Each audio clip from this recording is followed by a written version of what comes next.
Chiefs jump out to a 10-0 lead, man. People were bugging out. Steeler fans getting nervous. Like, you got to be kidding me. They couldn't hold on to the ball to save their life. Turnover after turnover, fumbling punts, fumbling this, fumbling that.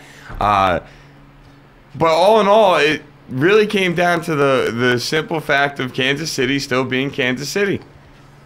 Turning over the ball in moments where you can put the game away. In moments where you can put a, you know how they say when you're beating a team, you got one or two choices. You either let them in or you put your foot on their throat and you end it. Those are your two choices when you got a nice lead. You decide what you want to do. And Kansas City is one of those teams. They got their first lead of the season last night. 10-point lead, double-digit lead. Yeah. I mean, when they scored that touchdown, I thought the entire Kansas City Chiefs team was just going to walk off the field and call it a day.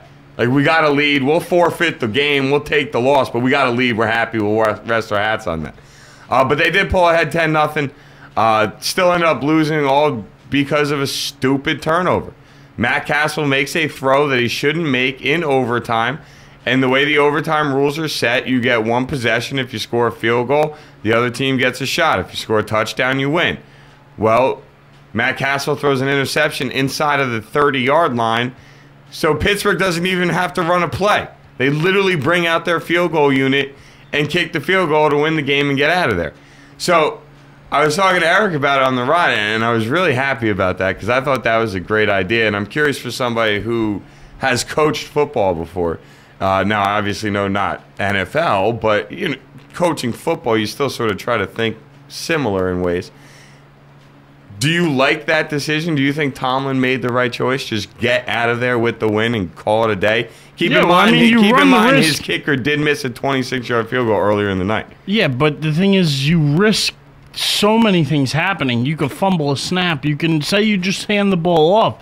You could have so many things happen in just that little stretch that why even chance it? You're better off trying to kick it, especially on an earlier down than fourth down, let's just say. I mean, maybe he didn't have to do it on first, but by second or third, he absolutely should have. Because you never know, with a botched snap, with something else happening, you could still set yourself up to have another kick without having to worry about turning over the ball. So I understand where he wanted to go with that decision, and I have no problems with it. I think it's a smart decision because it doesn't matter if you win by a touchdown or you win by a field goal. A win is a win, and especially in overtime where it's sudden death. At that point, they just intercepted the Chiefs, so Chiefs have nowhere to go. That's their quote-unquote possession, so all Pittsburgh needs is a field goal to win. So you might as well just kick it and get out of there and be happy with a comeback win. I actually feel exactly the same way. With the way that game went, it's not a game that you want to sit there and play, fool around or try to run the ball. I mean, fumbles were at a premium with the weather. That storm that was in Chicago on Sunday night was in Pittsburgh last night, and it's with us. I think we are getting the beginning of it this morning here in Jersey. What I will say, though, when I watched this game is you saw why people going into this year, myself included, which I regret saying at this point because obviously I was completely wrong, but people going into the year thought this Kansas City team had potential. Had talent in areas you need to have talent. Who sat in here, though, and said they had no talent and we're going to be in the basement? You did. Okay. How about them San Francisco Giants? I'm sorry. No, we actually went back and forth on this one because I really felt, to me, Matt Castle is not one of the top-level quarterbacks in the NFL. But he's not, I never thought he was a terrible quarterback. Yet, from what you've seen this team do this year, the worst part to me about this team is not the turnovers themselves, it's the timing of the turnovers. I mean, I think they have 3 or 4 fumbles this year alone inside of the 3-yard line, where you're a couple steps away from a touchdown. Worst case scenario, if you get stopped, you're kicking a field goal. And yet this team's fumbling inside the 5. You watch this defense where they show moment. I mean, come on, Brandon Flowers, he's a decent corner. Eric Berry, he's a pretty damn good safety. Tamba Ali's a pretty good pass rusher. And you look at, you're like, all right, well, you guys got some key players in some key spots. And yet they don't perform. They don't step up. They make mistakes at the worst moments. And you just watch this Chiefs team, and to me, they're a team that has holes to fill, but not as many, in my opinion, as people may think. Yet it may be the biggest hole and the most important hole at quarterback. Is Castle the problem? And I guess I'll ask you that. Do you think Castle's the problem in Kansas City? Do you think it's more than Castle? Do you think it's the entire roster? Do you think it's the coaching staff?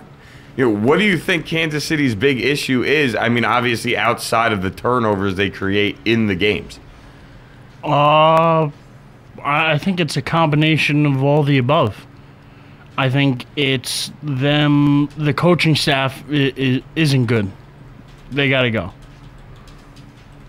I mean, they're just not pulling together with. They do have some talent on that roster, with Charles, with Bo, especially offensively, defense-wise, with the kid Eric Berry, with, they got some guys on defense that could play as well. I don't think it's a talent issue, because talent-wise, they should be like a 500 team. I could see. I based on what I've watched, I would have argued with you when the year started.